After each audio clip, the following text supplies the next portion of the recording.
Bonjour tout le monde, bienvenue. Aujourd'hui, nouvel épisode de Dealer de Wheels. Je suis dans un endroit plutôt atypique, donc je conseillerais également à tout le monde d'aller jeter un petit coup d'œil sur la vidéo YouTube ou sur Instagram pour voir. Aujourd'hui, je suis en compagnie de Nathalie. Bonjour Nathalie. Bonjour Martin.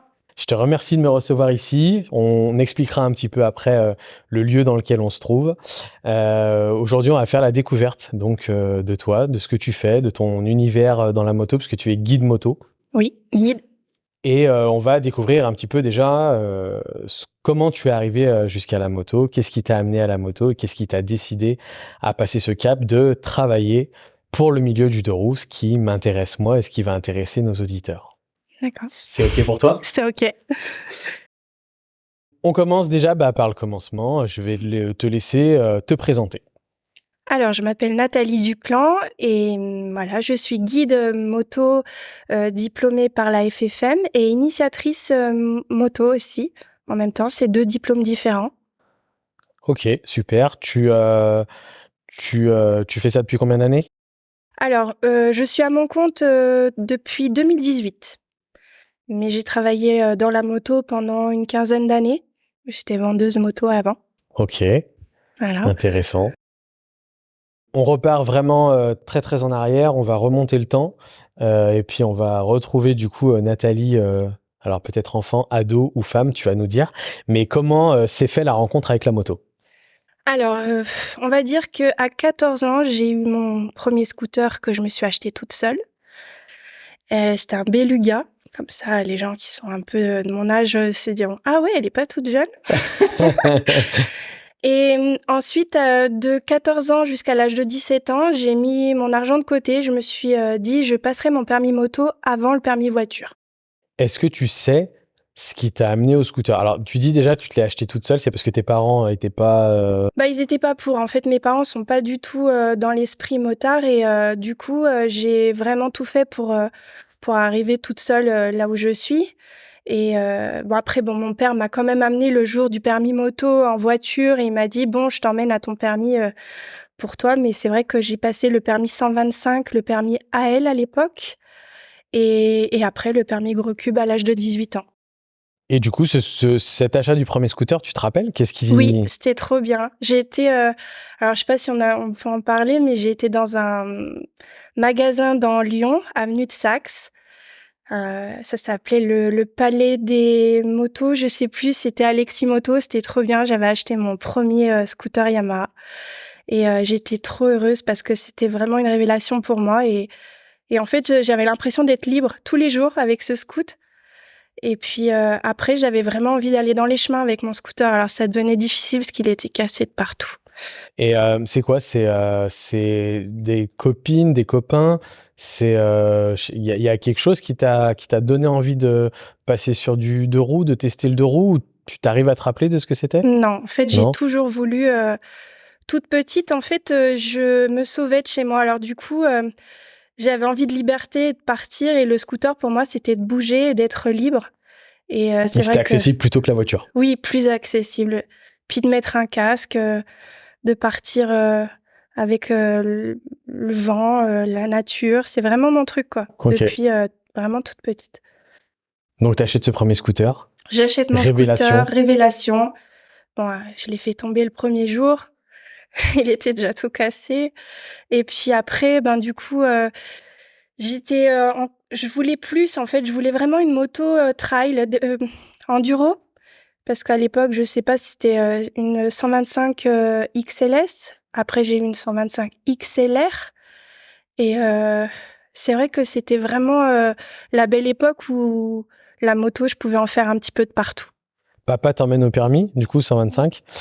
Comment ça se passe le permis? Permis 125, nickel. En fait, j'arrive, à le passer rapidement. Par contre, le permis, recule tout de suite à 18 ans, 1 an après. J'étais un peu trop énervée. Je pense que pas assez d'expérience peut-être, je sais pas, mais bon, je me suis cassé, la jambe le jour du plateau. Ah oui. Ah oui, on est sur... Ouais, bah, il y avait pas d'ABS à mon époque. Ouais, Il pleuvait ouais. et ils m'ont dit de mettre, le freinage d'urgence. J'ai tout donné, puis j'ai bloqué la roue arrière. Du coup, je suis tombée. Et là, j'ai dû appeler mon père pour venir me chercher. C'est vrai qu'ils m'ont dit, c'est dangereux, il faut que tu arrêtes la moto. Et j'étais vraiment casse-cou, quoi. Je voulais vraiment faire de la moto. Pour moi, c'était priorité. Entre le permis 125 et le permis gros cube, tu conduis beaucoup du coup. Tu fais beaucoup de motos, Oui, régulièrement. Après, c'est vrai que à 18 ans, j'ai passé mon permis moto, mais bon, là, je suis tombée enceinte. Après, c'était galère après derrière de faire de la moto, quoi. Ah oui, forcément.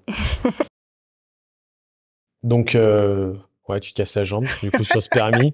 Donc, Oui. ça t'éloigne un petit peu de la moto, pendant 18 un temps. ans. Et après, je remets un petit peu les choses en me disant, allez, il faut que j'y retourne. Et puis, le temps fait que je travaille dans un magasin de moto et ça me plaît tellement que j'ai vraiment envie de le repasser tout de suite après, quoi.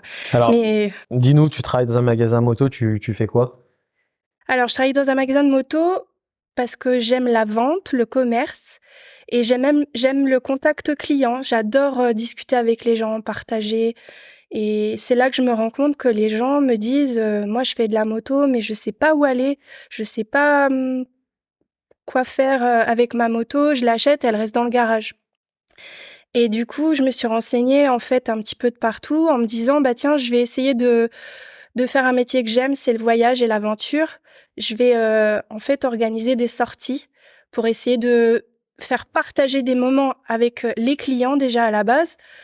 Et c'est vrai que ça s'est fait automatiquement où j'avais envie de découvrir en fait une aventure avec ma moto et avec les clients que j'avais déjà mis un petit peu un relationnel avec eux et ça s'est fait tout de suite. Il y a un fil conducteur autour de la moto. Oui, tout le temps. Tout le temps. Oui. Tu relâches jamais. Ah mais moi, la moto, c'est ma vie, quoi. Je veux dire, si quand j'ai des copines, elles me disent bah tiens, moi j'ai envie de m'acheter ça, viens on va faire les magasins. Moi j'ai envie de qu'on m'achète des pneus, des chaînes, de l'huile. Voilà, c'est mon seul, c'est mes bijoux à moi en fait, mes bottes, mon pare-pierre. Tu repasses combien de temps après le permis? Alors je le repasse longtemps après parce que bon j'ai eu ma fille et du coup je devais avoir, je sais plus, on est obligé de dire les âges. Non, à peu près. À peu près ouais, une dizaine d'années après. Ah oui, donc il y a vraiment un Ouais. grand... et avec cet enfant et tout, tu fais plus du tout de moto ou tu arrives quand même à... Bah en fait, à l'époque, j'en faisais un petit peu comme ça, quoi. Parce que je me dis, ah, je vais pas loin et tout, mais c'était pas terrible. Alors, du coup, j'ai dit, allez, faut que je me mette à repasser le code, à repasser tout. Et c'était un peu galère pour moi. Et en fait, c'était vraiment, moi, j'avais vraiment besoin d'avoir cette liberté parce que, du coup, j'ai passé le permis voiture et puis je voyais que c'était pas mon truc. Bah, aujourd'hui, je n'ai pas de voiture, quoi. J'ai qu'une moto. Qu'il pleut, qu'il vente, qu'il neige. Voilà. Bah, encore l'exemple aujourd'hui, il y a eu de la pluie, je me suis dit c'est pas grave, on n'a pas le choix quoi. Quand on aime, on compte pas. Tu travaillais chez qui du coup quand t'étais... Alors j'ai travaillé pendant une dizaine d'années avec dans le magasin Genet Racing à Genève. C'était un magasin de motos typé enduro où ils vendent en fait des motos préparées pour l'aventure. Et c'est vrai que c'est des motos type un peu rallye raid et il y a aussi des quads, des motos et des quads, des SSV pour plusieurs marques. Et je m'occupais de tout, en fait. Je m'occupais de la vente, mais aussi du secrétariat, de faire des cartes grises, de faire l'accueil des clients. Et ça me plaisait beaucoup, en fait. C'est ton désir d'aventure en moto qui t'emmène vers ce magasin ou c'est ce magasin-là qui te donne envie de... C'est ce magasin qui me donne envie de travailler. Parce qu'à la base, j'étais commerciale au départ. Sur la route, avec 22 départements, à bouger sans arrêt. Et en fait, j'ai toujours travaillé, mais il fallait que je vive dans ma passion. Et ça a été une révélation de travailler dans un magasin de moto pour pouvoir découvrir la vente en même temps. Et les gens sont tellement gentils. Il y a vraiment une bienveillance. Et puis, il y a aussi le côté de partage. Et on a peut-être tous des motos différentes, de marques différentes. Mais c'est vraiment le côté sympa. Donc tu commences par commercial? Commercial en premier, oui. Et après, tu bascules sur ce magasin. Qu'est-ce qui fait que tu changes parce que c'est quand même deux choses complètement différentes, d'être tous les jours sur la route, entre guillemets, de bouger. En fait, j'ai fait un petit peu un burn-out en commercial. C'est que j'ai un esprit de compétition. C'est pour ça que j'aime la compétition. Parce que je veux toujours être un petit peu, comme tu disais, en fait, perfectionniste et de faire les choses bien. Et moi, j'aime bien, en fait, vendre, mais aussi, d'apporter quelque chose. Et quand tu es dans des gros groupes où, tu travailles, beaucoup et les gens, en fait, n'aiment pas que tu réussisses souvent et ça m'a un petit peu fait du mal. Du coup, j'ai demandé une rupture conventionnelle et sur cette rupture conventionnelle, je me suis dit: «Bah, tiens, je vais faire une vie différente et travailler, dans ce que j'aime, dans la moto». Super. Ouais, c'est sûr que c'est difficile et puis, quand on est aventurière, je pense que Bah, on est un peu enfermés, mais j'aimais bien parce que j'avais ma voiture de fonction, je partais un petit peu dans des départements différents. Je dormais toute seule, à l'hôtel, c'était vraiment déjà le déclic. Et puis après, quand j'ai été un petit peu enfermée dans le magasin, bah, c'est vrai que là, au bout de 10 ans, je me suis dit: «Ah oui, il faut faire autre chose, quoi». Et le fait d'avoir passé ce diplôme pour, être guide initiatrice, ça m'a permis, de prendre confiance en moi et d'apporter, vraiment la façon de vivre différemment au jour, le jour, quoi. comment tu voyais enfin, quand tu te rappelles un petit peu de toute cette époque-là, du moment où tu passes ton permis moto, où tu travailles un petit peu dans ce milieu de la moto, comment tu voyais le positionnement de la femme à cette époque-là? Et ben, c'était bien. Franchement, à l'époque, les gens aimaient bien, mais c'est vrai que quand tu as des couples qui viennent dans un magasin de moto et du coup, bah, en fait, avec les filles, c'était tout de suite une accroche directe, quoi. On se comprenait. On avait un lien qui faisait que on se disait: «Bah, tiens, essaye cette moto, je l'ai essayée» ou même les vêtements aussi. Quand tu vas essayer des bottes, tu as le conseil femme à femme et c'est sympa.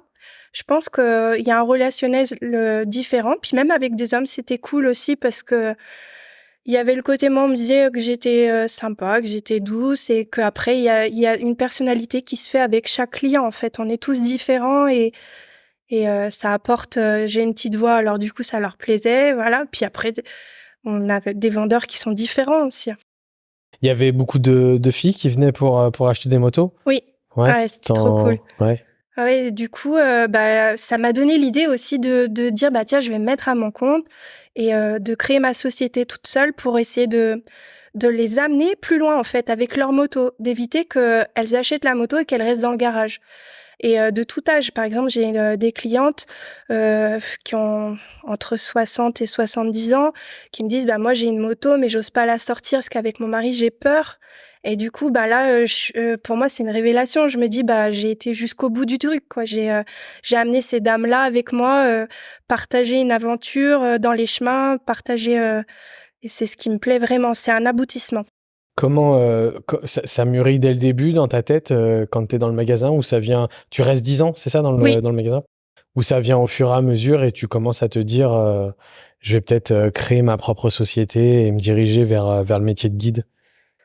C'est en fait, non, c'était, vraiment j'avais envie de faire autre chose et je me suis renseignée. En fait, je suis un peu, du jour au lendemain, moi, c'est tac. J'ai décidé un peu comme quand j'ai fait ma rupture conventionnelle parce que tout se passait très bien dans mon métier, les gens étaient contents de moi. Même encore aujourd'hui, si je les rappelle, je suis sûre que je peux retravailler avec eux. Mais c'est plus en fait, j'ai un déclic, j'ai envie de faire quelque chose et je le fais, je vais jusqu'au bout. C'est un peu cette adrénaline que j'aime et l'aventure, c'est ça, c'est partir du jour au lendemain et de pas se soucier du lendemain surtout, partir. OK, on arrive du coup, après ces 10 ans, au moment où: «Ça y est, j'y vais». Oui. Tu passes tes diplômes, du coup, je suppose. Tu as une idée précise de ce que tu veux? Tu l'as construit, tu l'as mûri avant ou tu te dis, «Je fonce et puis advienne que pourra»? Alors, tu es quand même un peu obligé de la construire parce que financièrement, c'est important. C'est vrai que quand on voit les vidéos, c'est tout beau, tout rose, mais il y a de l'investissement derrière. Il y a aussi de l'investissement personnel parce que c'est dur mentalement, c'est physiquement aussi. Il faut faut être sportive, parce que c'est vrai que les gens attendent beaucoup de toi. Mais, c'est quelque chose qui te donne la force et c'est vrai, comme je dis, j'aime la compétition parce que je suis compétitrice, mais je le fais pour moi, je le fais pas pour les autres. Je vais pas faire des podiums ou faire quoi que ce soit, mais si je vais faire de la compétition, c'est pour un dépassement de soi. Et là, en fait, à chaque fois que je fais quelque chose, c'est pour me dépasser moi-même et en même temps faire découvrir aux gens que c'est possible et qu'on y arrive. C'est vraiment le principe. Quand tu dis c'est un investissement, du coup, c'est les formations, ce genre de choses. Oui. Ça... Ça coûte de l'argent, ça coûte du temps aussi. C'est vrai que après, j'étais entourée de bonnes personnes.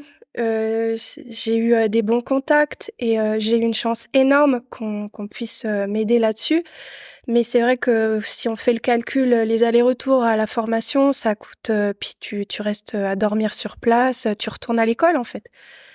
Mais c'est important de le faire parce que c'est vrai que ça t'apporte vraiment un moment où tu te dis bon voilà j'ai tout donné pour y arriver quoi. T'as rien sans rien de toute façon. C'est sûr. On va rentrer un peu plus dans ce que tu fais, donc pour que les auditeurs comprennent bien. Est-ce que tu peux nous résumer du coup ton métier d'aujourd'hui? Comment tu le décrirais toi, avec tes mots? Alors moi, pour le décrire, c'est en fait, c'est une personne qui achète une moto dans une concession, un gros trail par exemple, et qui a envie de voyager, qui a envie de partir loin, mais qui n'ose pas en fait de voir. Moi au début, quand je suis partie dans un chemin, je me suis dit oh là là, c'est dangereux, je vais tomber, je vais me faire mal. En fait, c'est de prendre en main sa moto et de la découvrir, prendre confiance en soi. On a des grosses motos qui font 250, 300 kilos et on n'ose pas. En fait, on va faire que de la route. Et du coup, c'est vraiment de faire découvrir aux gens qu'on peut voyager avec sa moto différemment et de leur apporter en fait de la confiance en soi et de la mobilité pour découvrir un petit peu sa moto. Tu crées la société en quelle année? Alors, je l'ai créée en 2018 et 2018, c'est ok. vrai qu'en 2018, je me suis mis en micro-entreprise.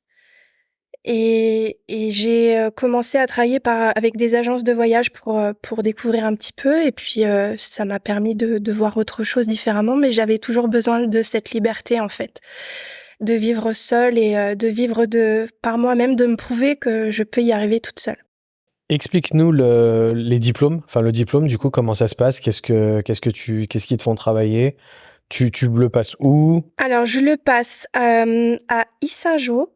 C'est dans le 43, en Haute-Loire. Ok. C'est des gens super gentils, adorables. C'est vrai que... Vers notre ami Steph Pabiou de Rando Ah du oui, Lignon, du coup, voilà. qui est dans le 43 On a dû aussi. le passer au même endroit, je pense. On a dû avoir les mêmes profs. Et c'est vrai que c'est un centre où tu peux faire plusieurs métiers différents aussi. Tu peux être guide équestre. Je sais pas si ça on dit comme ça, mais tu as plusieurs métiers et Discipline, ouais. disciplines, voilà, Ouais. cherchez le mot. Ouais. Et c'est vrai que c'est des modules. Ces modules, tu dois passer d'une semaine, en fait, faire de la comptabilité. C'est un métier, en fait. C'est comme un guide de montagne.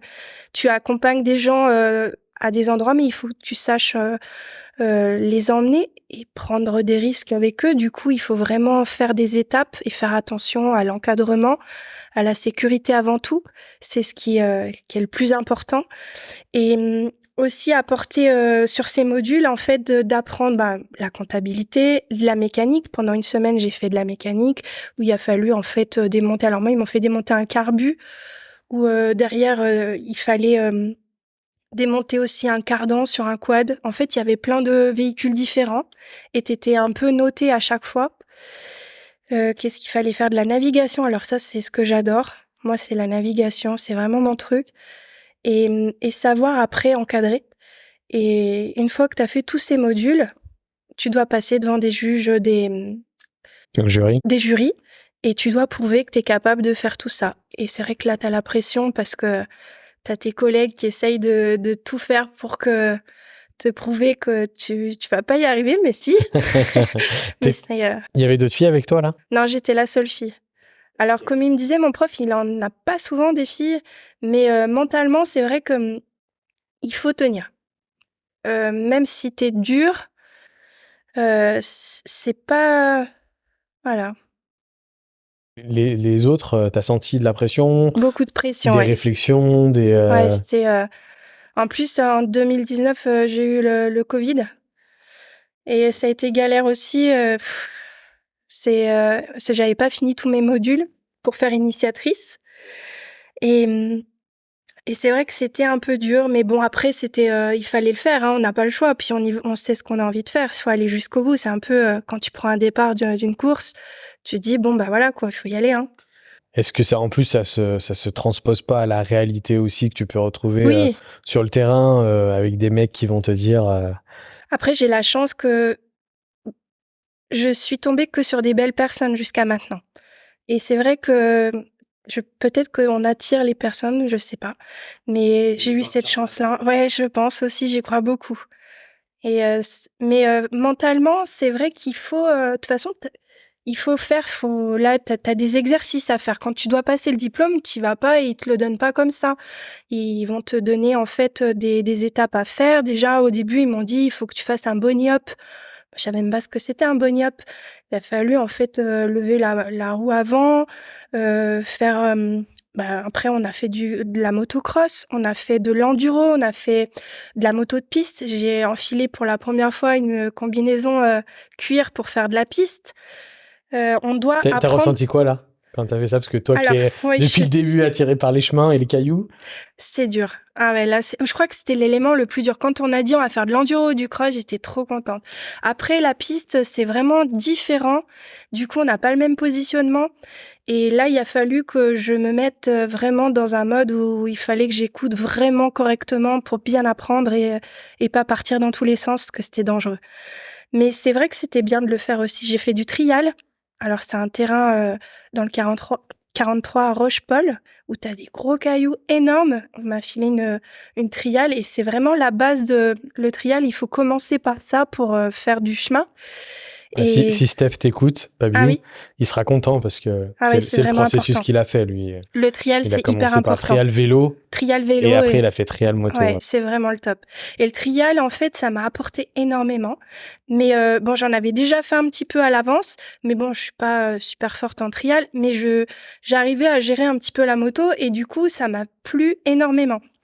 Après, la piste, c'était sympa, mais c'est pas mon truc, quoi. Chacun son truc. Mais c'est bien peut-être des fois d'aller Oui, les trajectoires et voir puis même aussi pour ce la qui route, se fait. quand on part en balade, c'est important aussi d'apprendre à rouler sur une route et puis à avoir les bonnes trajectoires et les expliquer aux clients.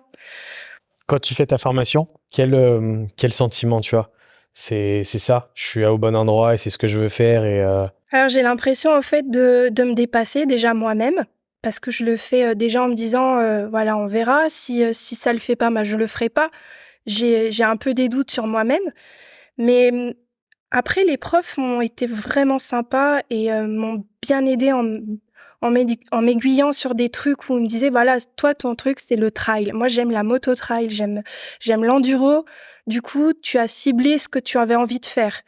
Et c'est vrai que ça m'a vraiment bien aidée et c'est ce qui me plaît le plus en fait. ouais, bah, de toute façon, je pense que quand on aime quelque chose, On le fait, voilà. c'est plus facile Ouais, de se dépasser. Les moments difficiles sont un peu plus faciles à passer, quoi. c'est ça. Ok. Tu, c'est ça. Comment tu vois la réussite du coup de ton diplôme, parce que forcément tu le réussis, tu l'as. Euh, ah yes, c'est fait, c'est maintenant, il faut y aller. Oui, ça a été Beaucoup d'excitation ou d'un coup tu te dis oula, maintenant. le jour J, ça a été terrible. Après, je les ai eus du premier coup, comme le permis moto, j'ai tout eu du premier coup, mais c'est parce que je me mets une pression énorme. Je suis très sur le départ, en fait. Je me dis, c'est toujours le côté un peu perfectionniste où tu te dis, va falloir tout donner et t'as de l'anxiété, ce qui va apporter où il y a du stress. Mais ce jour-là, j'ai eu la neige avec du verglas. Et en fait, quand il y a un tirage au sort où tu es devant tous les jurys, et ben, je passe première devant tout le monde et tout le monde te regarde à 7h30 du mat. Je me suis dit, waouh, allez, faut y aller. Et à la fin, en fait, je me suis dit, bah, tant pis, on verra bien. Et quand il faut attendre, je crois, un mois, je me rappelle plus, j'avais attendu un mois pour avoir la réponse. Et ils m'ont appelé, c'est bon, tu l'as eu. J'étais trop heureuse, quoi. Je me suis dit, bon, bah, super. Mais après, la satisfaction, c'est les clients. Quand ils viennent chez toi faire un stage, ou une balade et qu'ils reviennent, et ben c'est là que je me dis que j'ai réussi en fait. C'est vraiment la fidélité des clients. Je me dis ah c'est génial parce que j'ai un peu souvent les mêmes. Ils me disent Nat, tu nous prévois une date quand? J'ai des relances et c'est vraiment super parce qu'on passe des bons moments. Il y a un échange et c'est là où je me fais plaisir avant tout et puis eux aussi je pense. Ouais, ouais. Mais c'est marrant parce que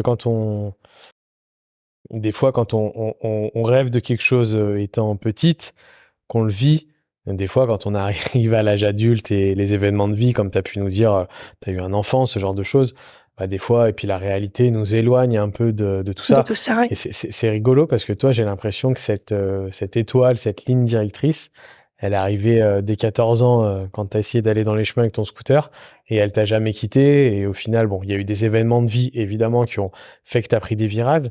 Mais ce moment-là, tu le ressens quand tu finis ce diplôme et que tu te dis je suis au bon endroit ou tu es plutôt vraiment oula, maintenant va falloir y aller, ça Non, fait un non, peu j'ai peur. l'impression d'avoir concrétisé de vraiment de ce que j'aime depuis toute petite, quoi. C'est en fait un guidon et alors j'ai fait aussi beaucoup de quad. C'est vrai que le quad c'est il y a 4 roues, mais je l'ai fait en compétition beaucoup et ça me plaisait aussi, mais il fallait en fait cette sensation de liberté, de partir et alors la moto c'est vraiment ce que j'aime depuis toujours, quoi. Faut vraiment que vous vous rencontriez avec Steph. Ah oui, Vous avez beaucoup, beaucoup de avec points plaisir. communs. Ah oui, avec plaisir. Il a fait de la compétition en quad aussi. Aussi? À un moment, il a fait donc commencer par le trial. OK. Bon, on a Euh, dû faire tous les mêmes ouais, choses, en c'est fait. ça. Après, il a fait de la moto, de la compétition. Il a fait du trail enduro. Et après, il est passé par le quad un moment parce qu'il en avait un petit peu marre. Et puis Oui, en voilà, fait, puis on au final, essaye d'essayer toutes les disciplines pour voir ce qu'on aime. On va à la découverte des choses qui nous donnent un peu d'adrénaline et de l'endorphine, en fait. C'est ce qui me plaît le plus.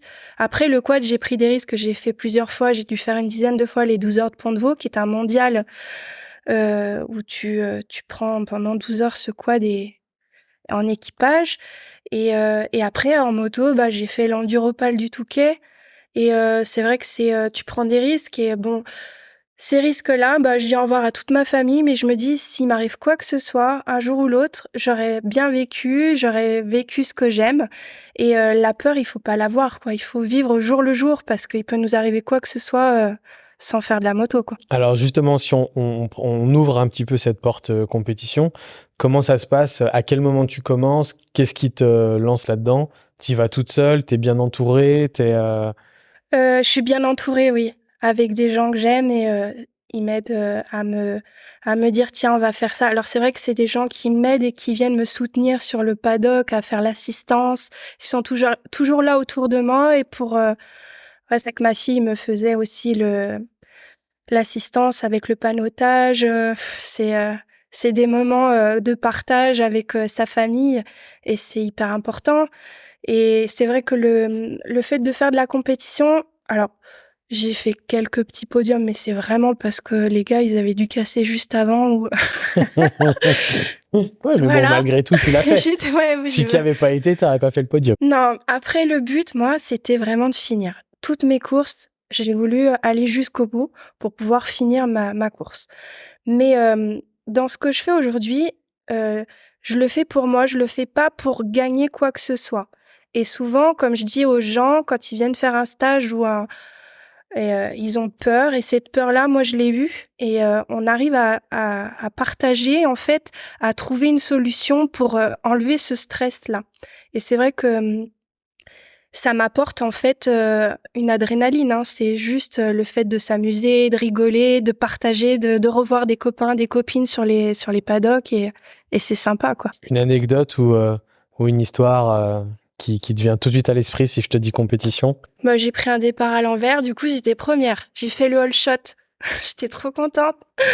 Bah, ma fille, elle a hurlé, hein. Elle m'a dit: «Maman, pourquoi t'as pris que le» je lui dis: «Bah oui, mais bon, j'ai pas vu qu'ils sont partis dans l'autre sens». Ça se passe comment ça, du coup? Ça fait peur quand tu les vois de face, ouais. Ah ouais, je me dis, Ouais. c'est vrai que c'était où? C'était pour quel... Alors c'était, aux 10 heures de Thiérache, je crois, ou à Arras, je me rappelle plus les 10 heures, c'était une endurance. J'aime beaucoup les endurances, en fait.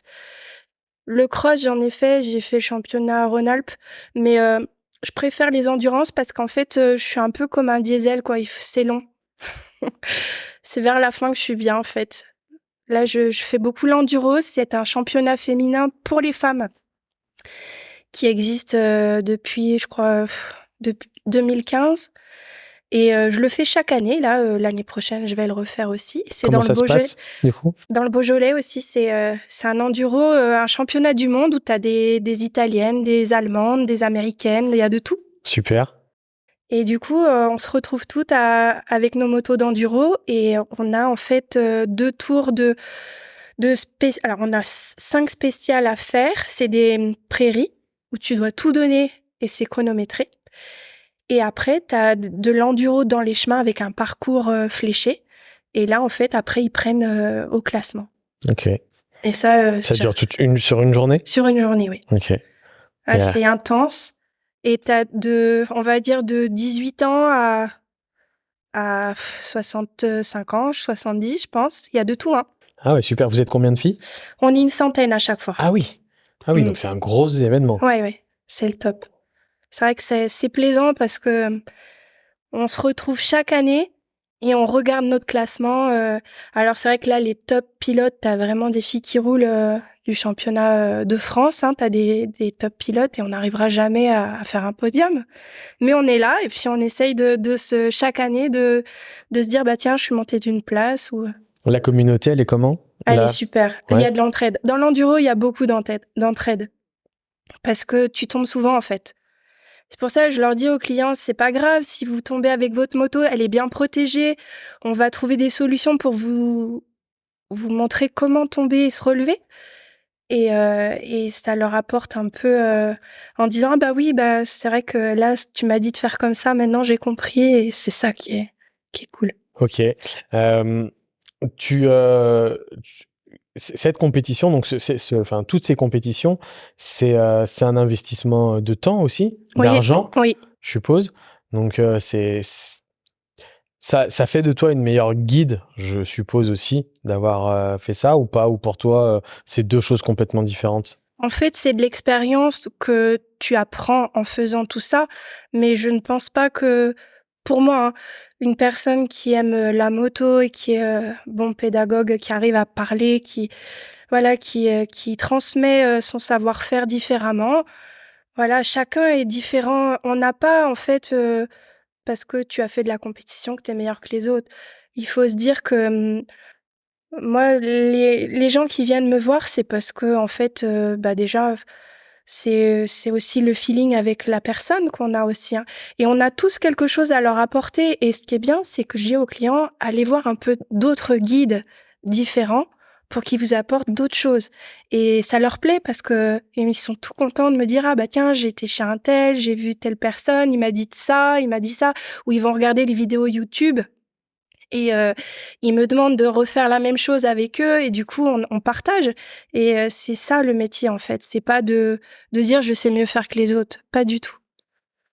Pour nos auditeurs, je pense que l'enduro du Touquet est quand même beaucoup plus médiatisé. On le voit même, je crois que sur l'équipe 21, je crois il filme presque toute la course. Donc c'est quelque chose qui parle plus aux gens. Explique-nous comment tu l'as fait combien de fois? Alors le enduro du Touquet, je l'ai fait plusieurs fois en quad, je crois que j'ai dû le faire 7 ou 8 fois. Ah oui. Et après en moto, je le fais en vintage. Parce que j'aime bien en fait les motos anciennes.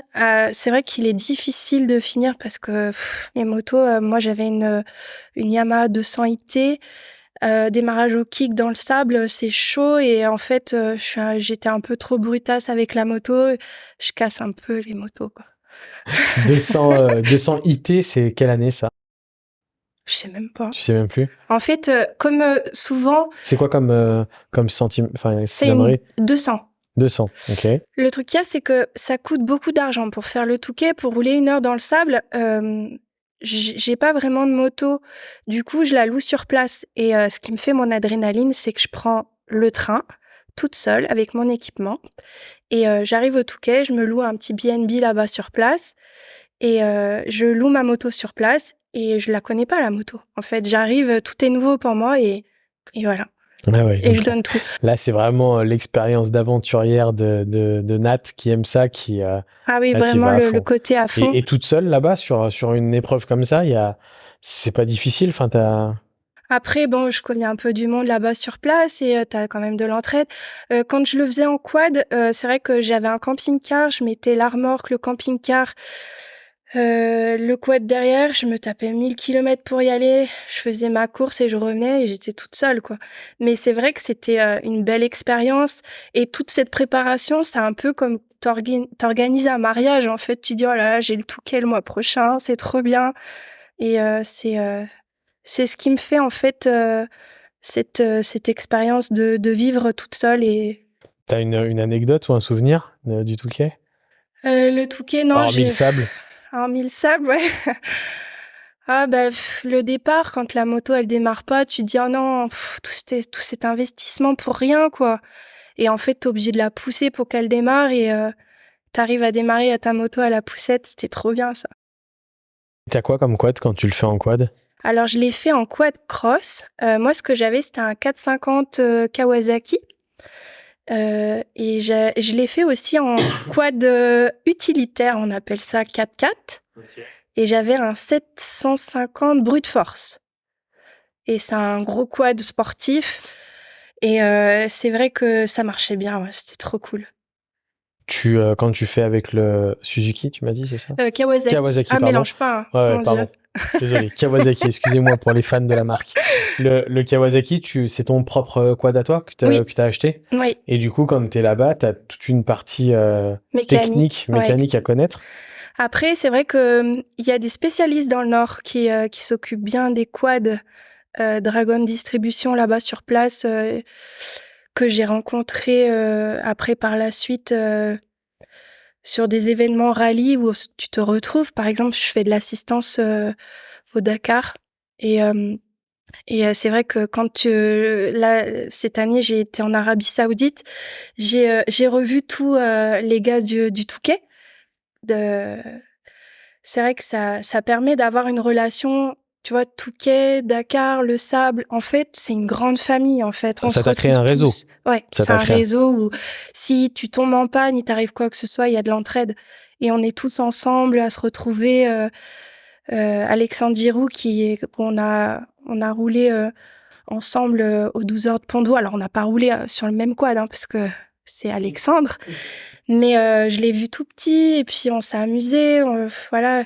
J'ai connu son père et après, Axel Dutry qui roule, au Touquet, avec son quad et qui est maintenant, sur le Dakar aussi.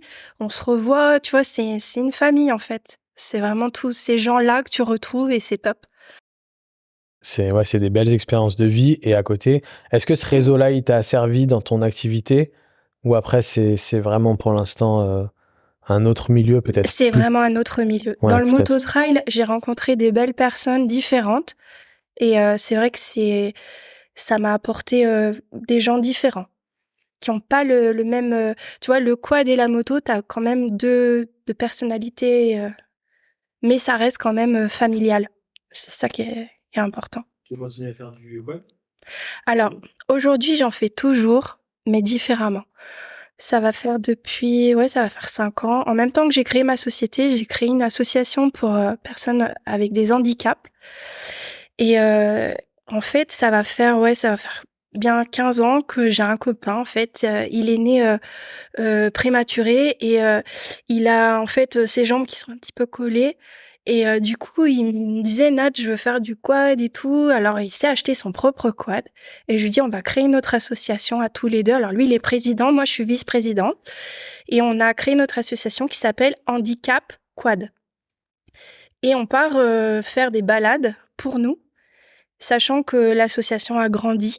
On a d'autres personnes avec un handicap et on va faire des balades pour le côté humanitaire où on essaye de récolter pour le Téléthon un petit peu de l'argent pour que, en fait, ces gens-là, ils achètent leur propre machine et ils travaillent, mais ils ont pas beaucoup d'argent et c'est dur de trouver des financements. Du coup, on essaye de faire des balades un peu, pour récolter un peu, alors c'est 30 € la balade, tu vois, par personne et on a des valides qui viennent nous donner un coup de main et moi, j'oublie totalement, le côté handicap et on s'amuse, on rigole bien et tu vois, je continue dans le quad mais différemment. Super, magnifique, bravo. Ouais, bah, ouais, après c'est eux, bravo parce que Oui, oui, oui. la force mentale, Mais, ils l'ont vraiment. ouais, ouais, mais bon, il faut lancer le projet. Tu as créé ça enfin, vous avez créé ça, Oui, pardon, en quelle année? je crois que c'était en 2016 ou 2017. Alors, on le faisait déjà un petit peu avant pour nous, mais on s'est dit: «On va le faire bien, quoi, on va le mettre en assos». Et là, pour le Téléthon, le 9 décembre, on fait une balade dans le Beaujolais pour Handicap Quad. On a créé une page Facebook, on s'est mis en photo, machin, tout ça, c'est sympa. Il y a combien de personnes handicapées du coup avec On vous? est, alors je dis «on est» parce que je le suis aussi, hein, mentalement, mais on est 5 dans Ok. la sauce. Alors, Virginie, c'est la femme d'Alex et elle a un handicap aussi, alors elle a qu'une main et en fait, elle m'a dit: «Moi, mon rêve, c'est de conduire un quad un jour». Mais alors je lui dis: «Bah, vas-y, passe devant et puis je ferai ton autre bras» et puis elle est passée devant, on a rigolé, elle allait à fond et sinon, on a Virginie aussi qui est la trésorière et puis, qui a un handicap plutôt, on va dire, Neurologique. voilà, on a chacune, notre, et c'est vrai qu'on apporte, on rigole bien parce que en fait, on oublie tout ça et des fois, je leur fais faire des trucs de malade. Je me dis: «Oh putain, je vais les tuer, quoi». Mais c'est trop bien. Ouais, mais du coup, je pense que le peut-être que c'est encore mieux pour eux de sentir que leur handicap ne te bloque pas toi, leur faire des choses. Et Ah je mais pense que j'oublie ça, totalement. je pense Des que fois, pour, tu vois, j'imagine que pour quelqu'un d'handicapé, ouais. ça doit être une expérience Mais en fait, ils top. veulent pas qu'on les plaigne et Ouais, c'est ça. ils sont là pour s'amuser. Tu vois, il y a un jour où on est partis en quad et puis à un moment, il a dû se prendre une branche dans la jambe parce que je suis obligée d'attacher les jambes et tout et il y a des jambes paraplégiques où on met le fauteuil derrière et je lui dis: «Ça va Alex?» et tout. Il me dit: «Ah, je me suis pris une branche dans la jambe». Je regarde, ça saignait, quoi. Je lui dis: «Attends, on va mettre du scotch américain». Et je lui dis: «Ça va, tu veux qu'on s'arrête?» Il me dit: «Attends, je roule une fois par an, on va pas, on s'en fout». En fait, tu vois, ils sont là pour s'amuser, quoi. Vous roulez une fois par an? À chaque Alors, fois pour le à Téléthon? l'époque, oui. Maintenant, on essaye de faire, une fois par mois. Quand on peut, dès qu'il fait beau et on s'amuse, quoi. C'est ouvert que à des personnes qui ont un handicap? Non, non, en fait, c'est ouvert à tout le monde et le but, ceux qui ont un handicap, ils peuvent venir avec nous parce qu'on sait le gérer. Mais par contre, on a besoin de valides pour pouvoir, faire des balades et puis, nous soutenir, en fait. C'est ouvert à tout le monde. Ok. C'est un projet que j'ai d'acheter un quad bientôt. Ah oui? Donc, Cool. Ah bah, viens avec nous, tu vas t'amuser, hein. Surtout qu'Alex, il est rigolo, hein. Oh, tu rigoles toute la journée avec lui. c'est super, c'est bravo, hein, c'est une très belle initiative. Merci. Euh, je m'attendais pas du tout à ça. Je trouve que c'est un peu, ça a une partie aussi émouvante. Je trouve que c'est bien tu vois, d'arriver aussi à diversifier ton activité avec plein de choses. Et les personnes handicapées, souvent, on les exclut un peu du 2 Exactement. roues, du 4 roues, enfin des sports mécaniques, en se disant que c'est pas fait pour eux. Et au final, c'est bien d'avoir des personnes comme toi qui, Bah, en fait, ça peut nous arriver à tous du jour au lendemain et tu te dis: «Ça t'arrive, tu fais quoi? Tu as rien» et c'est important de faire, ça. Là, tu vois, par exemple, j'ai fait la Sardaigne, là, et j'ai un monsieur qui m'a dit, «Je vois que d'un côté, j'ai un œil, qui est foutu». Je dis: «Bah, c'est pas grave, on va faire avec». En fait, on a fait, toute la Sardaigne en moto-trail, hein et bah, il était hyper fort. Je me dis: «Bah, tu vois, on l'a même pas remarqué» et c'était hyper cool, quoi. ah bah c'est bien. C'est Félicitations, Mais c'est super, félicitations. merci. Si on repart un peu plus sur ton activité du coup enduro, on va dire, on va appeler ça. Aujourd'hui, qu'est-ce que tu proposes comme activité? Comment tu fonctionnes? Comment tu gères ton entreprise du coup? Alors mon entreprise, j'ai créé un site internet où on peut prendre en ligne, les dates et les rendez-vous, mais c'est un peu à la carte. Parce que c'est vrai que j'ai fait aussi une page Facebook, Instagram où j'essaye de montrer un petit peu tout ce que je fais. Mais c'est une journée d'initiation débutant. C'est-à-dire, c'est une personne qui a acheté une moto trail de n'importe quelle marque. Alors, je travaille beaucoup avec des concessions où, en fait, les gens disent, bah, tiens, je vais l'équiper. Qu'est-ce qu'il faut que je fasse? Ils viennent sur ma journée d'initiation découverte où on va faire de la mobilité le matin. On va apprendre le freinage. On va apprendre tout ce qui est, les dérapages. On va s'amuser tout en essayant de découvrir sa moto avec la mobilité de sa moto et puis ensuite on va faire un petit pique-nique au milieu des bois Et l'après-midi, on va mettre en application tout ce qu'on a prévu le matin sur les chemins et se balader.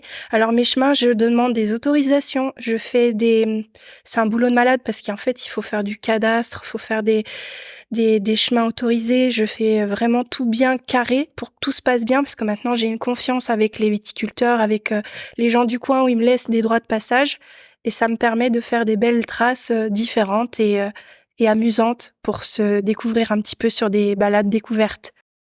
Sur cette activité-là, c'est que des personnes débutantes, hein, on est d'accord, c'est ça? Alors les gens débutants reviennent. Du coup, ils sont plus débutants, hein, parce qu'ils ont déjà vu. Alors du coup, on adapte. En fait, je vais m'adapter au client. S'il me dit, voilà, moi j'ai fait un stage chez un tel, j'ai fait un stage, il va pas vouloir refaire des petites choses débutantes, et ben je vais m'adapter un petit peu comme dans les chemins en fait. T'as des gens, tu sais, qui roulent tout doucement, puis t'en as qui veulent rouler vite. Du coup, ben tu t'adaptes au client et tu fais des groupes différents. Et c'est pour ça que je leur demande bien à l'avance, puis après sur place, et ben j'arrive à trouver en fait un lieu et Ouais, un moment adapté sympa, à adapté. chacun, C'est ouais. ce qu'il faut faire, c'est le métier en fait de t'adapter au client. Toujours sur une journée? Alors, je le fais sur une journée et je le fais aussi sur 2 jours et après, sur un week-end parce que je leur conseille des petits gîtes sympas, insolites, cabanes dans les arbres ou des choses un petit peu rigolos. Et puis sinon, après, on fait sur 6 jours aussi, où là, on part en Sardaigne, où là, c'est mon cœur de métier, c'est que je suis d'origine italienne et je parle couramment l'italien et tout ce qui est la nourriture est hyper important pour moi. J'adore manger. Et l'Italie, c'est vrai que la Sardaigne, c'est ce qui me plaît. Après, je fais aussi le Maroc, mais via des agences de voyage, en fait. Comment ça se passe aujourd'hui, ta clientèle? C'est principalement par le site, par les concessions, le bouche à oreille? Il y a de tout, en fait. Le bouche à oreille marche beaucoup. Et je pense que c'est vraiment la clientèle. Ah, bah, je viens de la part d'un tel qui a fait un stage avec toi, qui a bien aimé. Et après, je fais beaucoup de salons. Alors, je suis ambassadrice de la marque Jivi. Je sais pas si tu connais Jivi. C'est des Oui. produits, des sacoches, de la bagagerie. Et c'est vrai que je fais des salons. Je vais au salon du Deux Roues, à l'Alpe Aventure Moto Festival. Je suis représentée par la marque Jivi. Du coup, ça me permet d'avoir beaucoup de clients sur ces salons. Et je travaille avec beaucoup de marques aussi de motos. Alors moi, je roule avec une Africa Twin Honda, mais j'aime bien changer de moto en fait. Ça me permet, comme je disais, en fait, tu vois, de cette adrénaline, d'aventure Mais par contre, ma moto, on a un lien toutes les deux où on a vécu plein de choses et pour moi, je me dis, on finira toutes les deux, quoi. Tu changes tous les combien à peu près de moto? Celle-ci, je pense pas que je vais la changer. En fait, on a vécu tellement de choses que je vais la garder. Mais après, pourquoi pas d'essayer d'autres motos et de changer en plus. Mais mon Africa, je la garderai, ouais. T'es sponsorisé aussi par une autre marque, je crois, de vêtements Oui. que tu portes sur toi. Voilà, Alpine Star. Comment ça se passe ça? Jivi, on dit? Non. Jivi, oui. Jivi, Alpine Star, c'est eux qui te démarchent. Comment ça se passe? Alors, c'est vrai que, comme je te disais, j'ai travaillé aussi en concession. Du coup, j'ai travaillé déjà ces marques. C'est une confiance. Et ces produits, en fait, c'est des bons produits que tu choisis et après que tu utilises tout au long de l'année. Moi, mes sacoches Canyon, elles tombent au moins 10 fois dans la semaine. Du coup, j'ai besoin de produits performants et en même temps qui soient solides pour pouvoir travailler. Et Alpine Star, c'est vrai que c'est des produits que j'ai toujours aimés et je suis vraiment ravie de représenter cette marque. C'est eux qui te contactent ou c'est toi qui les contactes? Ah, il y a des 2 en fait, hein. Ils viennent pas tout de suite, mais après les gens viennent vers toi, discutent avec toi. Il y a un relationnel qui se fait et c'est important parce qu'il y a un échange. En fait, tu peux pas tout avoir comme ça et dire j'arrive et je veux ci, je veux là, hein. Et il y a beaucoup d'échanges et beaucoup de travail derrière. T'as rien sans rien de toute façon. Alpine Star, du coup, c'est le deal, entre guillemets. Oui. C'est quoi? C'est que toi, tu portes les vêtements, que tu fasses quelques publications, quelques photos, quelques vidéos. Voilà, oui. C'est un peu ambassadrice du produit, sachant que moi, à la base, vraiment, c'est des produits que déjà j'ai envie d'utiliser. je vais pas les mettre parce que ça me plaît pas. Sinon, je les prends pas, hein. On m'a déjà proposé plein de choses où on m'a dit: «Tiens, Nat, essaye ça, prends ça», et en fait, je me dis: «Non, ça sert à rien, je vais pas être, représentatif représentative des produits, c'est Oui, pas le oui, si truc». si c'est pas quelque chose que Puis il t'aimes faut ou que tu aimer portes, voilà, il faut vraiment aimer le produit pour que tu puisses l'utiliser. dans le contrat, tu as quand même l'obligation à chaque fois que tu fais de devoir porter, leur marque ou même pas ou Bah, en fait, ça serait malhonnête de porter quelque chose de différent pour eux qui t'ont fait confiance dès le départ. Tu vois, il y a une question d'éthique et il faut se dire que tu le fais pour eux, mais eux, ils le font pour toi. Donc, je me vois pas. Alors, tu vois, j'ai des gants Five aussi qui sont super parce que c'est des gants qui sont tactiles. C'est une marque française et ça me permet en fait d'utiliser ces gants parce que j'ai pas le temps. Il faut que je fasse vite et j'aime bien. Et j'ai aussi les gants Alpinestar que j'utilise de temps en temps. Mais en fait, il faut prendre les produits que tu aimes. Faut pas le faire que pour le business non plus. Et là, en fait, c'est un bon échange. C'est un échange où, voilà, j'ai des produits que je peux utiliser, que je peux changer si parce que moi, mes pantalons, je les troue, sans arrêt, hein. Je je tombe j'imagine. souvent et du coup, bon, c'est un investissement aussi. Du coup, le deal, avec eux, c'est qu'ils te fournissent, tout ton équipement? Alors voilà, j'ai des pantalons et ça me permet d'utiliser, blouson, pantalon. Mais voilà, c'est plus, un deal comme ça, mais je gagne pas d'argent, hein. Je suis pas rémunérée là-dessus. Oui, ouais, ouais. Mais c'est déjà Ouais, c'est déjà un bon deal, un hein. bon deal Oui, c'est top. d'être équipé parce que j'ai regardé il y a peu parce que donc du coup Steph qui fait comme toi des stages aussi m'avait proposé de faire un stage enduro. Pour la petite histoire, j'en ai parlé sur l'épisode avec Steph, donc je vais pas toujours rabâcher les mêmes choses à nos auditeurs qui vont écouter des épisodes. Mais quand j'ai commencé la moto, moi j'ai commencé sur une petite Piwi 80, donc Ah oui!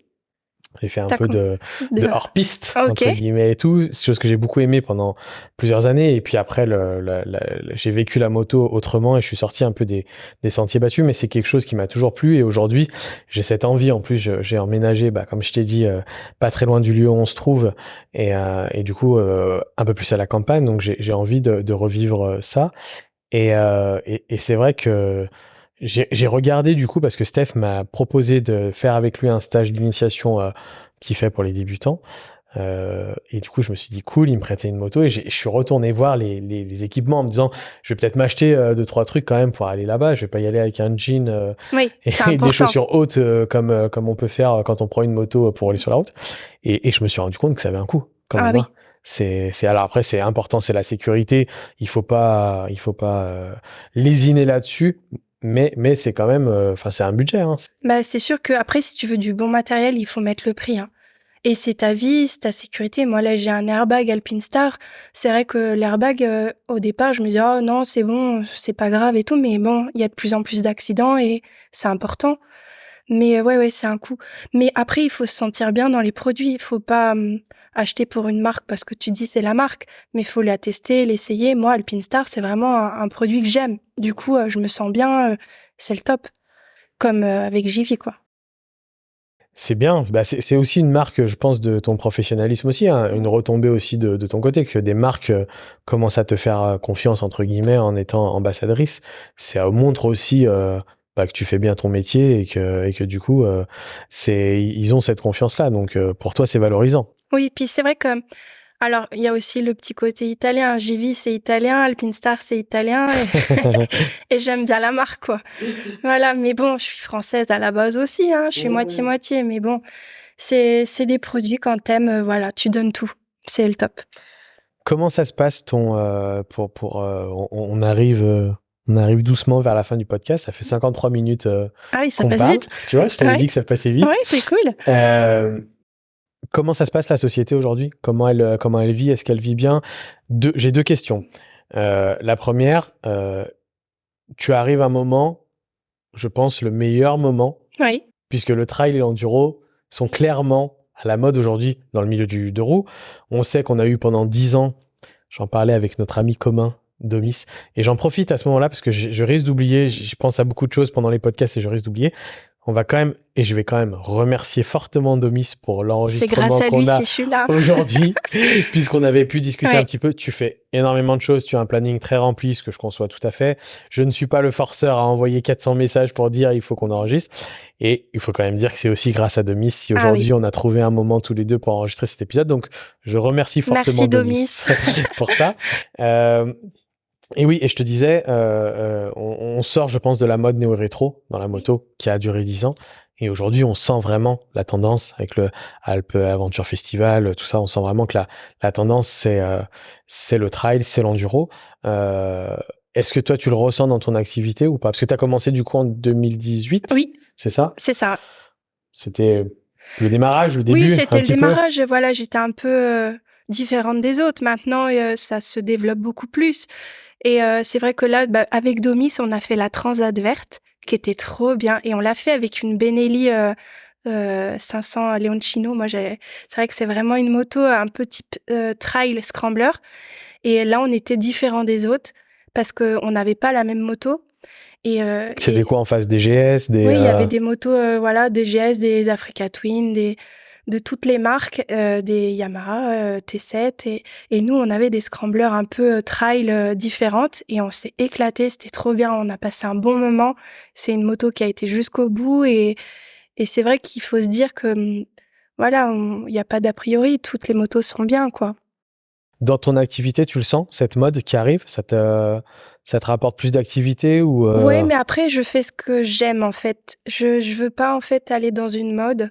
Je fais au jour le jour. Ça le fait pas, on verra bien, en fait. C'est côté aventure, quoi. C'est sûr qu'on peut pas te dire, après avoir écouté ton histoire, que tu es allé dans le trail parce Non, que c'est la mode. Parce que non, prendre des chemins en scooter à 14 ans, je voilà. pense qu'il y avait pas beaucoup de gens qui le faisaient. Mais c'est sûr que bah, ça tombe bien. On Oui, va oui, pas se oui. le cacher, tant mieux. Après, la mode, elle vient, mais elle peut repartir, et puis ça sera différent. Mais je m'adapte, on va dire. Et puis, je fais vraiment ce que j'aime. C'est vraiment le plaisir avant tout.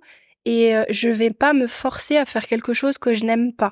Si la mode, on va dire, bah maintenant, il faut que tu partes en Harley Davidson et que tu fasses des tatouages de partout et tout ça, parce que c'est la mode, je suis désolée, ça me plaît pas, quoi. C'est pas mon style. T'as déjà conduit une Harley? Oui, c'est top, mais bon, c'est pas mon style, c'est pas ce que j'aime, en Oui, non, fait. non, mais ça, je pense que tous les auditeurs auront bien compris que Moi, il me faut de la terre, de la boue, de l'aventure, et puis de bivouaquer, tu vois, c'est vraiment l'esprit off-road, quoi, c'est de l'adrénaline. Est-ce que aujourd'hui, par contre, de l'autre côté, le milieu du deux roues est pas au mieux de sa forme, on va dire, de par plein de choses, l'écologie, Oui, normes écologiques, les villes, où voilà, avec les ZFE, ce genre de bien choses, on sûr. essaye de plus en plus tout ce qui fait du bruit, qui pollue un petit peu et tout, on va dire, n'est plus trop à la mode. Toi qui as vraiment une vision par rapport à l'enduro trail, donc qui est hors des routes et des villes. Oui. Est-ce que il y a aussi un peu, tu entends un peu ce courant politique arriver et bloquer les choses ou pas du tout? C'est un milieu qui est complètement à part. Alors, c'est vrai que l'écologie, moi, je suis pour l'écologie parce que, en fait, j'aime vraiment la nature. Si je fais ce métier aujourd'hui, c'est aussi parce que j'ai envie d'être dans les chemins et d'être dans la nature. Donc, je vais la respecter un maximum. C'est pour ça que, à la base, aujourd'hui, si on passe ce diplôme, c'est pour aussi, en fait, dire aux clients, faites attention, ne faites pas n'importe quoi, ne faites pas du hors-piste.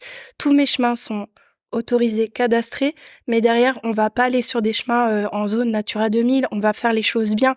C'est comme un guide de Attention, montagne tu as une punaise sur l'épaule qui vient de qui faire un va... bisou. Oh, j'adore les animaux.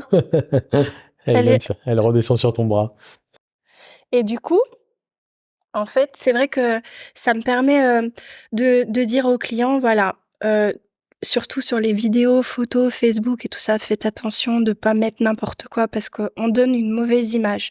Et le but derrière, c'est de faire voir qu'on aime la nature sans faire n'importe quoi. J'essaye de donner un maximum en...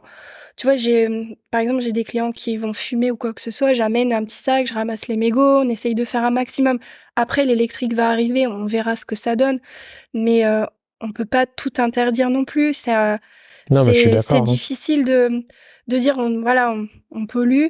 Moi, je pense qu'une moto pollue moins qu'une voiture, mais Oui, oui, oui, non, non, mais je suis d'accord. C'était pas Oui. c'était pas Oui, oui, de c'est dire que c'est pas une activité qu'il faut. Je suis d'accord avec toi. Et puis on fait aussi. on essaye d'aiguiller les clients et de leur dire, voilà, on fait attention, Je mais pense on qu'on va peut le faire faire une bien. passion Oui, et être éco-responsable, voilà. entre guillemets, et faire attention à l'écologie et tout. Et comme tu dis, c'est sûr que la personne qui va faire des wheelings et des dérapages dans un champ Voilà, qui est aussi. pas balisé, cadastré, et puis prendre des chemins. Steph en parlait aussi. Je fais toujours la comparaison avec Steph, mais vous avez une passion commune. Il expliquait qu'en Haute-Loire, il y a énormément de respect. Moi, c'est vrai que je regarde aussi beaucoup ce qui se fait par les médias, par YouTube. Je vois souvent des vidéos Oui, de ça fait mecs qui peur. font des choses et puis qui se font taper dessus par des paysans. Et de l'autre côté, on montre toujours ce qui va mal. Steph nous expliquait aussi qu'en Haute-Loire, il y a énormément de respect. Comme il disait, il apprend aussi aux gens, dès qu'il y a des gens, de ralentir, De de ralentir, rouler oui. Ben doucement, voilà. de dire bonjour aux gens. Et c'est une activité qui est très présente en Haute-Loire, dans les chemins. Ça Bah, fait chez nous pas mal de aussi, choses oui. là-bas. Moi, je Mais suis dans le Beaujolais et c'est la même chose. ouais, Et voilà. on a des cavaliers, on a des gens qui font du 4x4 aussi, qui sont là et on est tous là pour partager. On a des chasseurs, on s'arrête, on discute avec eux. Le Euh, bien vivre ensemble. voilà, de bien vivre ensemble et de le comprendre. En fait, on a tous une passion, mais on n'a pas acheté la nature. Elle est pas, voilà, il faut la respecter. C'est la seule chose qu'on demande. C'est vrai que moi, il y a des photos sur des passages à gué où des fois je me dis: «Oh non, pourquoi ils ont mis ça sur internet?» quoi. En fait, ça on se fait du mal à nous-mêmes, c'est dommage. Alors c'est vrai que moi des fois j'essaye de me dire: «Ah non, ça faut pas que je le fasse». Ça revient parce que tu as envie de t'amuser, c'est normal, mais c'est vraiment important de préserver parce qu'après, plus tard, on aura des interdictions de partout et on pourra plus rien faire, quoi.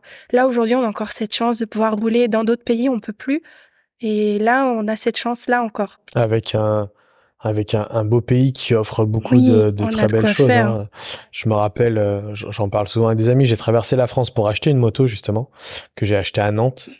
Et je traversais la France et c'est là que te dis qu'il y a quand même beaucoup de forêts, beaucoup d'arbres, Oui, c'est beaucoup ça. d'endroits Il y a beaucoup de choses à faire. magnifiques à Bah, se passer le découvrir, temps. même en France, je pense, encore très sympa. Par rapport à ton métier,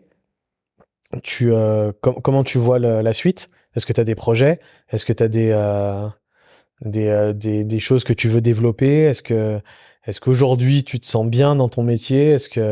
Alors j'ai compris que ton but n'est évidemment pas de te développer, de créer une énorme marque et de gagner des milliers Non, d'argent, c'est pas mon voilà. objectif. Mon objectif aujourd'hui, c'est vraiment en fait, de continuer, que ça continue comme ça quoi, ça se passe bien c'est vrai que je bosse de plus en plus avec des concessions qui me font confiance. Je bosse beaucoup avec, les concessions de ma région ça me fait plaisir parce que ils me rappellent, ils me disent: «Tiens Nat, on va faire ça» et là vraiment je suis heureuse quoi dans mon boulot. Après, j'aime beaucoup voyager. Tu vois, je parlais pour faire l'Algérie, Heu, en moto, parce que c'est des pays où c'est quand même compliqué pour faire le visa et tout ça, je là, maintenant que j'ai vu l'Arabie Saoudite et j'ai vu plein de choses différentes, j'ai envie de voyager, peut-être pourquoi pas toute seule, quoi. Raconte-nous l'Arabie Saoudite rapidement, c'est un voyage que tu as fait toute seule? C'était, Non, là, j'ai travaillé en fait, pour le Dakar Film ils vont faire un film qui va sortir au cinéma peut-être après, en série, on sait pas trop c'est vrai que c'était pas mal parce que je faisais l'assistance j'ai conduit un camping-car toute seule, en plein milieu du désert avec des points, à retrouver, l'assistance à chaque fois, à porter les caméras et tout ça. C'était vraiment une belle expérience. combien de temps? C'était 1 mois pratiquement. Ouais. Découverte du pays, du coup, tu étais jamais allé, je suppose? Non, c'était trop chouette. OK, mais pas en moto par contre là? Non, après en moto, j'ai déjà fait toute l'Europe. J'ai fait, je suis partie en Chine aussi, j'ai fait pas mal de pays. Mais c'est vrai que, en fait, plus tu voyages, plus ton esprit, est différent et plus après tu as peur de rien, quoi. Moi, j'ai pas peur, quoi. Je me dis: «Allez, on verra», puis, c'est cool. Les seules choses qui me font peur, c'est les descentes, quoi. Je me dis: «Ah, voilà, il faut y aller». OK. Ouais. Ton activité aujourd'hui, si tu devais me sortir la plus belle anecdote, le plus beau moment, que tu as eues jusqu'à aujourd'hui qui t'ont conforté dans ce que J'en tu ai fais? tellement des anecdotes. Après, la dernière qui vient à l'esprit là maintenant, c'est Patricia avec sa 1250 GS. Alors, elle veut pas qu'on dise son âge, mais elle a un âge sympa, on va dire. Comme ça, elle m'en voudra pas si elle écoute. Avancé. Voilà. Et en fait, elle avait jamais fait le Parpaillon. Et là, on a fait une balade à l'Alpaventure Moto Festival qui s'appelle le JV Girl Only. Et je lui dis, Patricia, viens avec nous et tout. Elle me dit, ah, mais je suis pas capable de faire le Parpaillon. Je dis, mais si, tout le monde est capable de le faire.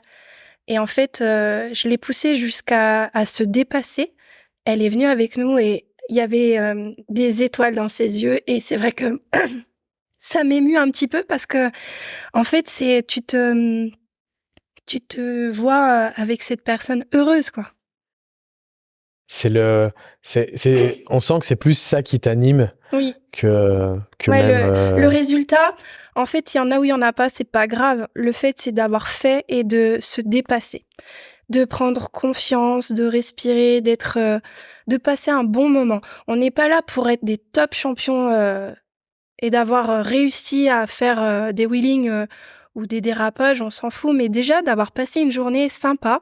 Et puis après, le dépassement, il arrive, quoi. Et c'est ça qui est important. Il y a la passion, il y a l'émotion que ça te crée de voir des gens qui se dépassent et que tu peux accompagner à dépasser leurs limites. Après, il y a une réalité aussi du monde d'aujourd'hui. Des factures, tu m'expliquais que tu as le projet de toute une vie avec une future maison que tu vas avoir et tout. Aujourd'hui, ton activité te permet de faire face à tout ça, malgré tout? Sincèrement, c'est dur. Financièrement, c'est pas un métier où tu gagnes de l'argent, hein. C'est faut tous les jours. Puis physiquement, faut être prêt, quoi. C'est vrai.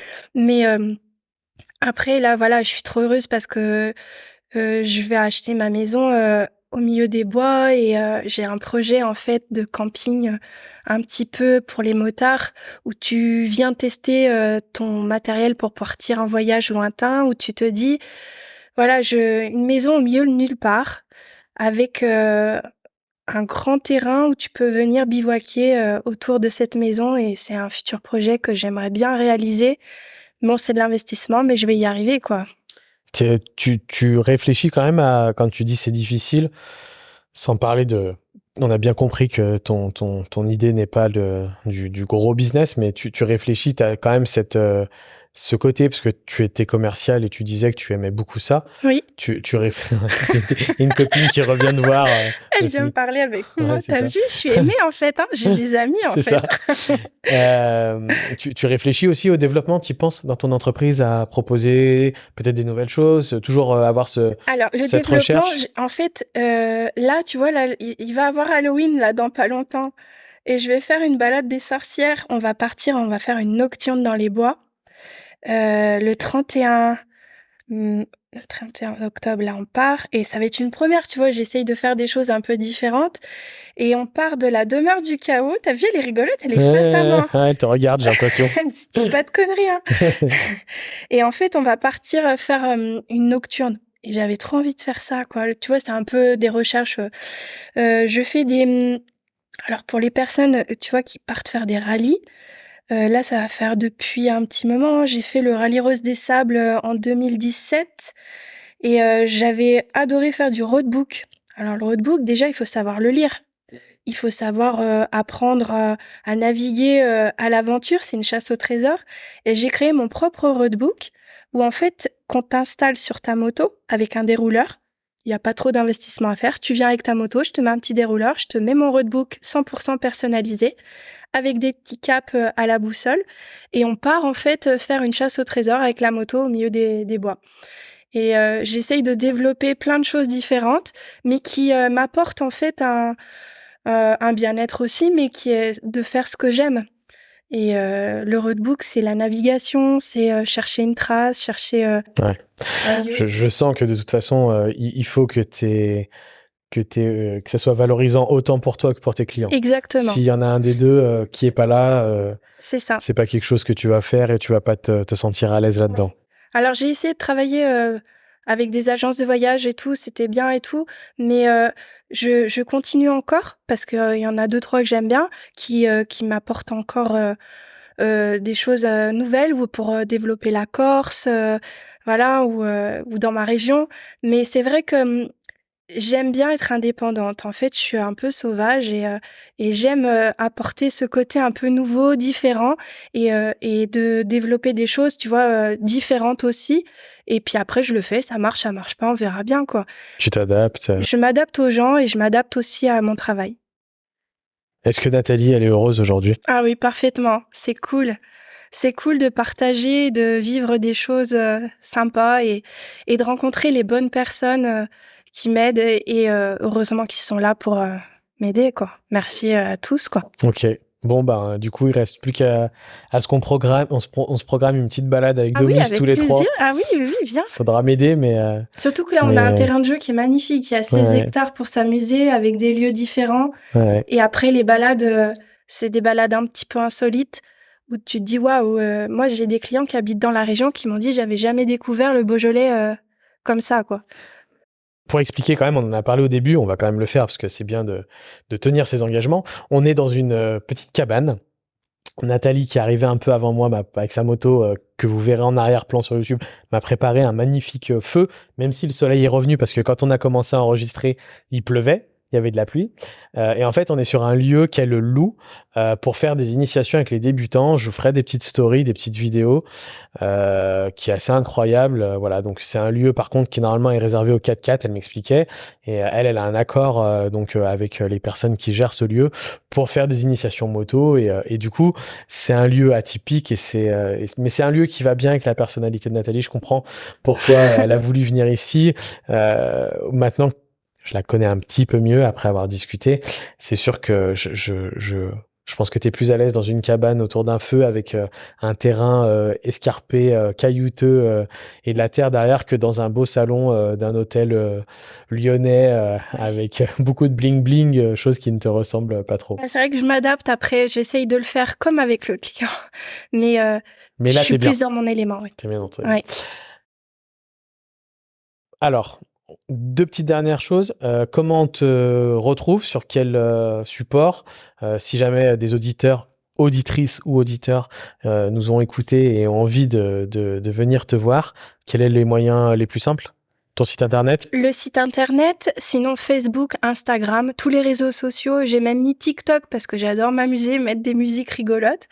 Mais ouais, après sur les salons aussi, avec JV, c'est vrai que je représente pas mal mes produits. Du coup, je suis présente sur tous les salons moto trail.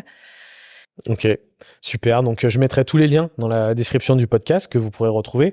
Et surtout, si vous croisez Nathalie et que vous avez écouté le podcast, allez la voir, allez parler avec elle. C'est gentil. Dites-lui que vous avez écouté le podcast parce que du coup, ça me fera plaisir à moi et ça lui fera, je pense, plaisir à elle aussi de faire votre connaissance. Et n'hésitez pas à aller la voir parce que c'est une belle personne. Oh, Donc, merci beaucoup. Merci à toi aussi, Martin. Merci. Vous pourrez C'est échanger cool. avec elle. On clôture avec ma dernière question que je pose à tout le monde. Enfin, des fois, j'oublie de la poser. On me l'a fait remarquer, un auditeur me l'a fait remarquer, donc il faut que je sois un peu plus professionnel là-dessus. Mais là, avec Nathalie, j'y pense. Ma dernière question. Aujourd'hui, je te propose d'être ton banquier avec un budget illimité Ok. pour t'acheter une moto. Qu'est-ce que tu t'achètes? Oh, j'en achète plein. Alors, Il m'en faut une dizaine. C'est limité. C'est limité à une moto. Oh là Par là. contre, ça peut être un budget très très élevé comme un budget pas du tout élevé. Peu importe, c'est ouvert de 1 euro à budget illimité. Si tu dois faire un choix d'une moto, D'une moto, une seule? ouais, qu'est-ce que tu achètes? Bah après, j'attends que tu me l'offres et on verra bien. On verra bien. C'est côté aventurier, je me dirais, on verra ce qui va m'arriver, quoi. Il n'y a pas quelque chose aujourd'hui avec les sensibilités du jour. Je sais très bien que il y a beaucoup de personnes à qui je pose cette question, leur réponse est valable aujourd'hui. Elle le sera peut-être plus dans une semaine quand une nouvelle moto sera sortie. Mais si aujourd'hui tu devais faire un choix, sincèrement, si je dois faire un choix, c'est trop difficile pour moi parce que pour moi, ma moto, alors je suis un peu bizarre, mais elle a une âme. Je lui parle à ma moto. Du coup, personne va me dire de changer ma moto parce qu'on a un lien toutes les deux. Mais j'ai essayé tellement de motos que à chaque fois, je tombe amoureuse et j'ai envie de toutes les acheter. Là, dernièrement, si les gens suivent un petit peu ce que je fais sur Insta, ils verront que je change souvent de moto. Et je me dis, oh, j'ai envie de l'acheter. Mais bon, faudrait être riche, quoi, pour avoir toutes ces motos. Ok, donc si je te demande d'en acheter qu'une, toi tu me diras je veux le budget pour en acheter plusieurs. Ah oui, moi, il m'en faut, moi, je sais pas, mets-moi une de chaque, quoi, et on n'en parle plus. Non? Ok, et ben Mais je vais... après, de tout, hein. Ouais. Des scramblers, des trails. Alors, ce que j'aime pas, c'est les sportives. Ok. Ça, j'en veux pas, non. Ok, oui, ça correspond Non. pas trop à ta personnalité. Tout ce qui est piste, route, je te les laisse. Ok. Hop. Ouais, moi, tu sais, je suis plus shopper, moi, donc Ah oui, alors voilà. piste et route. Enfin, j'aime beaucoup. Moi, j'aime toutes les motos, de toute façon. Mais c'est dans chaque difficile. catégorie, il y a toujours une moto qui. Toi, tu parles à tes motos, mais moi, il y a des motos qui me touchent de Bien par des lignes. J'ai un côté très artistique Oui. et le design, un bruit, Oui. quelque chose. Il y a des choses qui me touchent. Est-ce que tu as essayé le trail de chez Harley? Petite question, parce que moi, j'ai... Non, j'ai pas encore essayé le trail de chez Harley. Non, c'est Ok. la seule que j'ai pas essayé. Après, j'ai essayé une petite Harley, je sais même pas le nom. C'est vrai que des fois, j'essaye, mais je connais pas vraiment la moto. Eh ben, Alors. est-ce qu'on s'organiserait pas Eh ça ben tous oui, les deux? ça te dit, ouais, Parce ça que je serait dois cool. podcaster Ah oui. Mathieu, qui est le Ah bah avec plaisir. Ouais. patron de Harley Lyon. Oui. Et est-ce qu'on n'essaierait pas de s'organiser un essai? Eh ben avec plaisir. On essaie de lui Prête mon demander terrain, on teste. 2 Panamérica et puis Avec plaisir. et puis on fait un test. Après, c'est vrai que les motos, c'est un peu, elles ont toutes des choses différentes qui vont t'apporter et c'est un peu comme quand tu viens faire un stage, les gens, ils attendent quelque chose différent et là, pour moi, à chaque fois, je dis: «Ah, celle-ci, elle est bien, celle-là, je préfère ça» et comment choisir une moto? Il y a pas une moto idéale, en fait. Ouais, non, mais c'est sûr. C'est difficile de choisir une propre moto à soi, quoi. Moi, j'aime juste celle-ci parce que on T'as a vécu vécu, des choses. ouais, on C'est a une failli histoire. mourir plus d'une fois, hein. Mais on est là. Ok. Bon, bah super. Bon, merci beaucoup Nathalie pour Merci à toi, ce Martin, c'est partage. cool. C'était C'était très super. intéressant et au-delà de, comme tous les gens que je rencontre souvent quand on rentre un peu plus dans l'intime, mais l'intime de la passion moto, vous avez toujours une histoire derrière et quelque chose. Et selon les parcours des gens, ça peut être plus ou moins fort. Mais toi, on sent un fort amour à la moto et au chemin et C'est on a gentil. l'impression que, voilà, comme je te disais, moi Oui. je crois beaucoup au karma aussi. Oui. On arrive des fois à la place où on doit être, même si le chemin a été Exactement, on se escarpé. retrouve. Et je pense que là, aujourd'hui, tu es dans ce que tu fais. Donc, pour toutes les personnes voilà, qui ont envie de rencontrer Nathalie, contactez-la, n'hésitez pas. Je pense qu'il y a des très bons moments à vivre. C'est gentil, merci Martin. Merci à C'est toi cool. de ton partage. Passe une bonne fin de journée. Derrière, il y a une petite séance photo, je crois, pour toi, avec des gens qui sont arrivés, je crois, qui Oui, t'attendent. Lucien. Donc C'est voilà, cool. n'hésitez pas à aller sur les réseaux sociaux. Je mettrai tous les liens pour retrouver. Et t'as pas pris des fraises? Et j'ai pas pris des fraises. Et je vais en prendre une avant de partir. À bientôt, Nathalie. À bientôt, Martin. Merci. Salut. Salut.